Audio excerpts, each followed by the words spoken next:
박정희 대통령 만들기 프로젝트.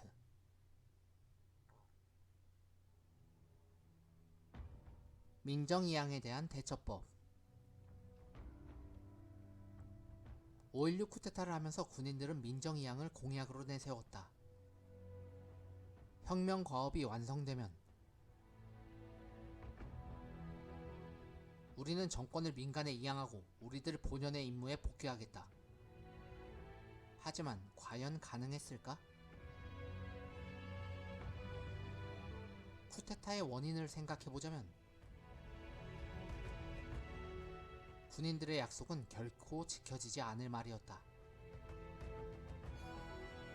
애초에 쿠데타는 군인들의 진급불만으로 터진 것이었으니 쿠데타가 성공하자 장관에서부터 각 시도지사에 이르기까지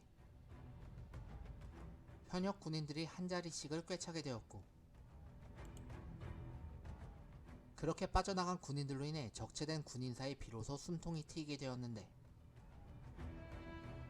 그들이 다시 군대로 돌아온다고? 현실적일 수가 없었다. 때문에 민정이양이란 처음부터 기대하기 어려운 것이었다. 물론 민정이양을 하건 안 하건 군사정권은 민간의 정치를 넘겨주더라도 군부가 빅브라더의 역할을 맡는 방식을 염두에 두고는 있었지만 말이다.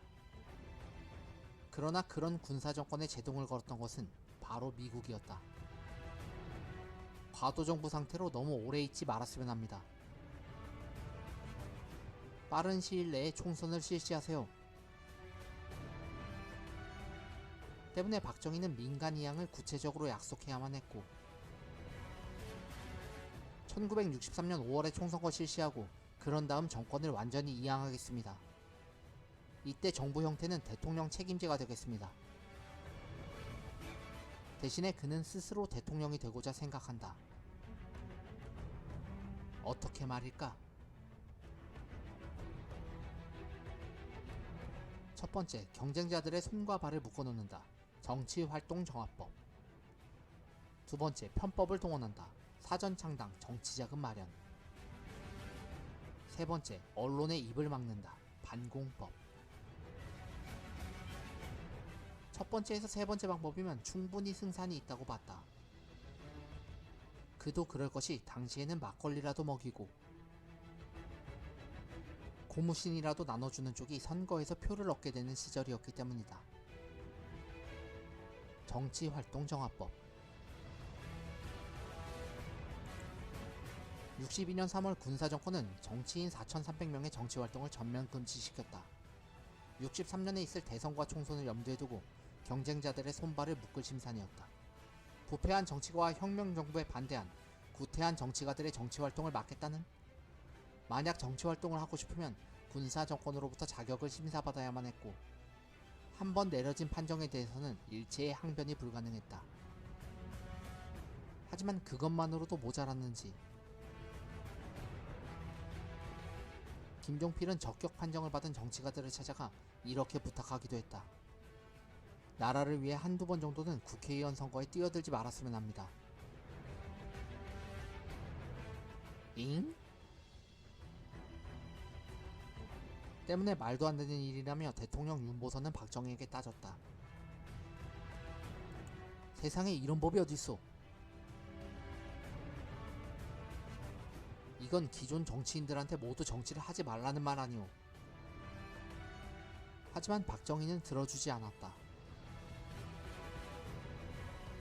카카, 저는 목숨을 걸고서라도 반드시 할 겁니다. 결국 소용없었고 윤보선은 불만의 표시로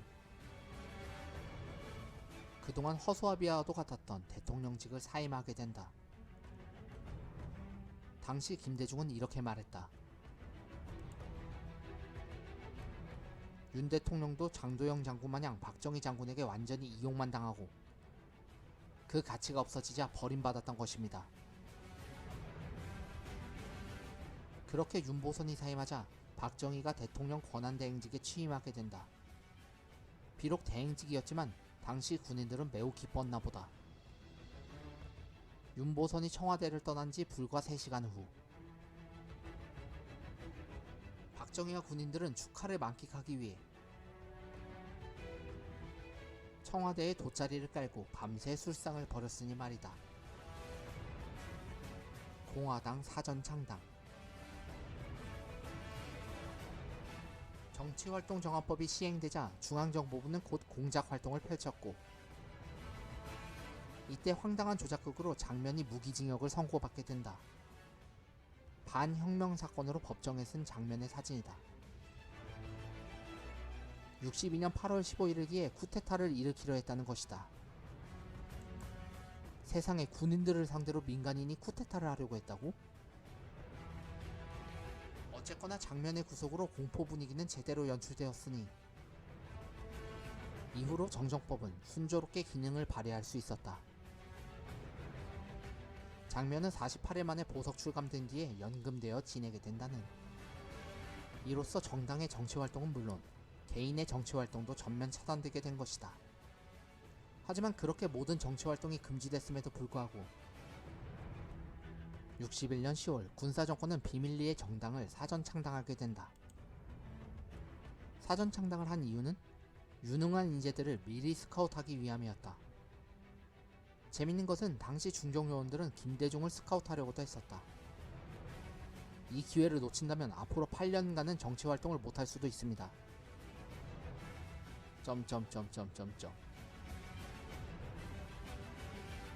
그렇더라도 스카웃의 방법은 효과가 있어서 군사정권은 1년 동안 총 1200명을 포섭하여 중앙정보부 모처에서 포섭한 정치인들을 상대로 밀봉 교육을 행했으니, 당시 이들이 교육받던 곳의 건물은 동양화학 주식회사라는 위장된 간판을 달고 있었다.